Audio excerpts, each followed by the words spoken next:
Assalamualaikum warahmatullahi wabarakatuh. Selamat datang kembali bersama saya Ibu Winanti Cahyani Sugesti dengan mata pelajaran Sejarah Indonesia di kelas 11 IPS untuk tahun pelajaran 2020-2021. Pada kesempatan kali ini saya akan memaparkan kontrak belajar dan kompetensi dasar yang akan kalian pelajari dan sepakati selama 1 tahun pembelajaran ini.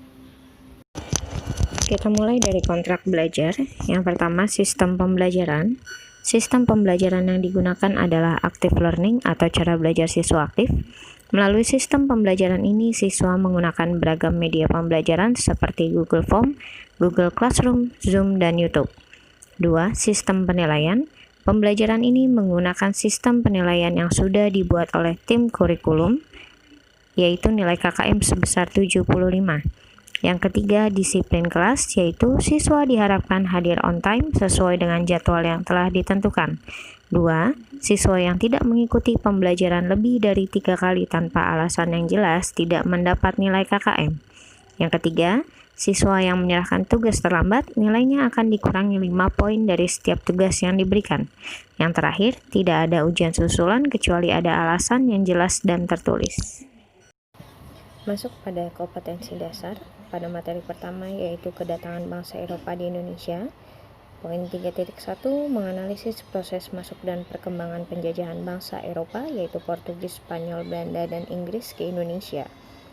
Poin 4.1 mengolah informasi tentang proses masuk dan perkembangan penjajahan bangsa Eropa, yaitu Portugis, Spanyol, Belanda, dan Inggris ke Indonesia, dan menyajikannya dalam bentuk cerita sejarah. Masuk pada materi kedua, yaitu strategi perlawanan bangsa Indonesia terhadap penjajahan Eropa. Di poin 3.2, menganalisis strategi perlawanan bangsa Indonesia terhadap penjajahan bangsa Eropa, yaitu Portugis, Spanyol, Belanda, dan Inggris, sampai dengan abad ke-20. Poin 4.2, mengolah informasi tentang strategi perlawanan bangsa Indonesia terhadap penjajahan bangsa Eropa, yaitu Portugis, Spanyol, Belanda, dan Inggris, sampai dengan abad ke-20, dan menyajikannya dalam bentuk cerita sejarah. Masuk materi 3, yaitu dampak penjajahan bagi masyarakat Indonesia. Poin 3.3 menganalisis dampak politik, budaya, sosial, ekonomi, dan pendidikan pada masa penjajahan bangsa Eropa, yaitu Portugis, Spanyol, Belanda, dan Inggris, dalam kehidupan bangsa Indonesia masa kini. Di poin 4.3 menalar dampak politik, budaya, sosial, ekonomi, dan pendidikan pada masa penjajahan bangsa Eropa, yaitu Portugis, Spanyol, Belanda, dan Inggris, dalam kehidupan bangsa Indonesia masa kini dan menyajikannya dalam bentuk cerita sejarah. Materi keempat, pergerakan nasional dan Sumpah Pemuda. Poin 3.4 menghargai nilai-nilai Sumpah Pemuda dan maknanya bagi kehidupan kebangsaan di Indonesia pada masa kini.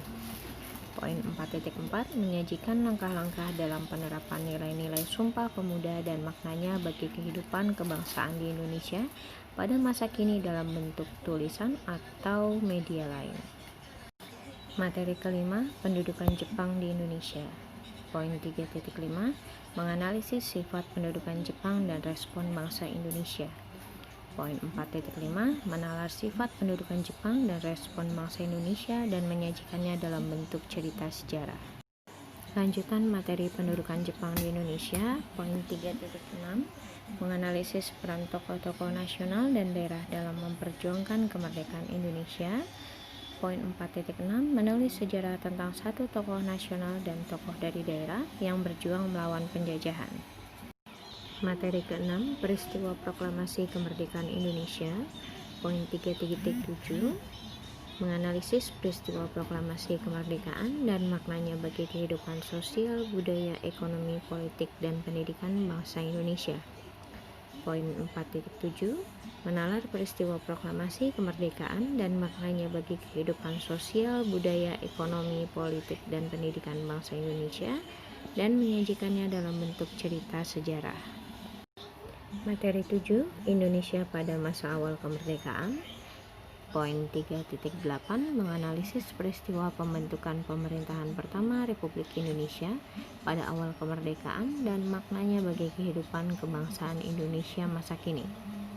Poin 4.8, menalar peristiwa pembentukan pemerintahan Republik Indonesia pada awal kemerdekaan dan maknanya bagi kehidupan kebangsaan Indonesia masa kini dan menyajikannya dalam bentuk cerita sejarah.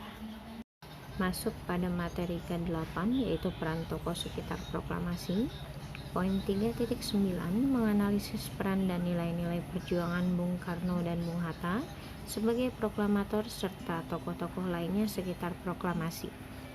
Poin 4.9, menuliskan peran dan nilai-nilai perjuangan Bung Karno dan Bung Hatta serta tokoh-tokoh lainnya sekitar proklamasi. Untuk materi ke-9 atau materi terakhir, upaya mempertahankan kemerdekaan Indonesia. Poin 3.10, menganalisis strategi dan bentuk perjuangan bangsa Indonesia dalam upaya mempertahankan kemerdekaan dari ancaman sekutu dan Belanda. Poin 4.10, mengolah informasi tentang strategi dan bentuk perjuangan bangsa Indonesia dalam upaya mempertahankan kemerdekaan dari ancaman sekutu dan Belanda dan menyajikannya dalam bentuk cerita sejarah. Sekian pemaparan dari saya terkait dengan kontrak belajar dan kompetensi dasar atau materi yang akan kita pelajari dalam 1 tahun pelajaran ini, yaitu dengan mata pelajaran sejarah Indonesia di kelas 11 IPS. Terima kasih. Waalaikumsalam warahmatullahi wabarakatuh.